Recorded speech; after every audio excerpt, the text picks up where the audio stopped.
Manuals. You often get them with your new bike, but who actually reads them? And even if you do, how much do you remember? Exactly. That's why BBB Cycling makes things easy for you with Watch That Manual. You don't need to read anything because we'll show you exactly what you should do. And most importantly, what you should not do to your bike. Handy, right? Many bikes nowadays are equipped with disc brakes, which are safer because they work in all weather conditions. And with a little maintenance, they will continue to function optimally. I'll show you how to adjust them and how to troubleshoot common problems by yourself.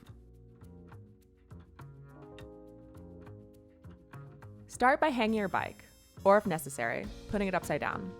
I use the following tools for working on disc brakes: the disc doctor, the piston fix, the disc straight, Allen keys, and Torx keys. Always be careful not to touch the rotor immediately after a ride because it can become dangerously hot.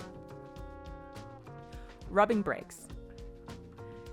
It might not necessarily be dangerous, but it can be annoying, and unfortunately happens quite often, especially after replacing brake pads. Start with loosening both bolts that secure the caliper to the frame. You should be able to move the caliper back and forth. Then, place the metal part of the disc doctor over your rotor and ensure that this part is in line with the caliper. Squeeze the brake lever and hold it while tightening both bolts again. This will align the caliper properly with your brake rotor.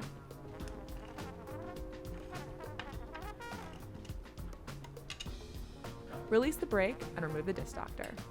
Your brake should no longer drag and that annoying noise should be gone.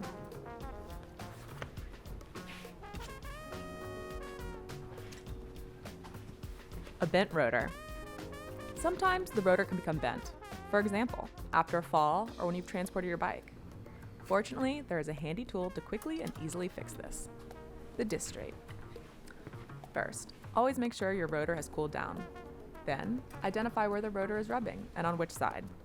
Use the notch that corresponds to your brand and thickness of rotors, and gently bend the rotor back with small movements. Do not apply excessive force, and check that the brake operates smoothly and freely.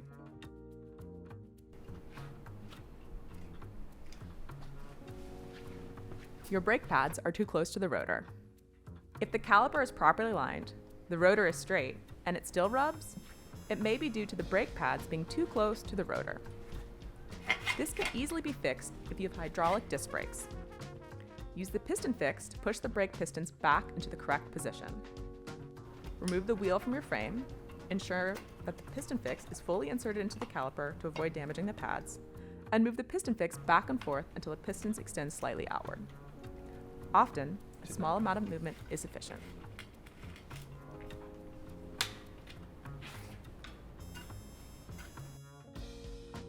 A loose disc brake. It doesn't happen often, but your disc brake can come loose, and that is definitely not safe. It's something you want to fix immediately. There are two ways in which your disc is mounted to your wheel: with a 6-bolt or a center lock system. With the center lock, the disc is secured with one large ring, and use the same tool that you use to remove your cassette with, the lockout. Place the wheel firmly on the ground and turn it clockwise to tighten the central ring. Use sufficient force.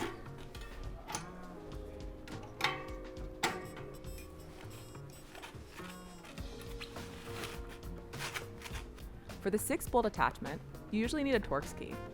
Use the short end of the key so you can apply enough force when tightening the 6 bolts, and double check that they are all securely fastened. Ideally, you tighten them all in a star pattern, skipping one bolt at a time, and then making sure that they are all tight.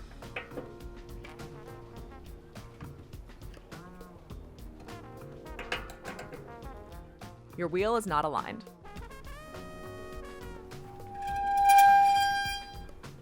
It doesn't happen often, but it can affect your braking performance. If your wheel is not properly aligned in the frame, your brake can rub. To check this, place your bike on the ground and open the quick release or remove the through axle from the frame. Let the wheel settle properly in the frame and tighten it again. As always, check if your problem is resolved, and then happy cycling. That's how to keep your disc brakes running and most importantly braking with Watch That Manual.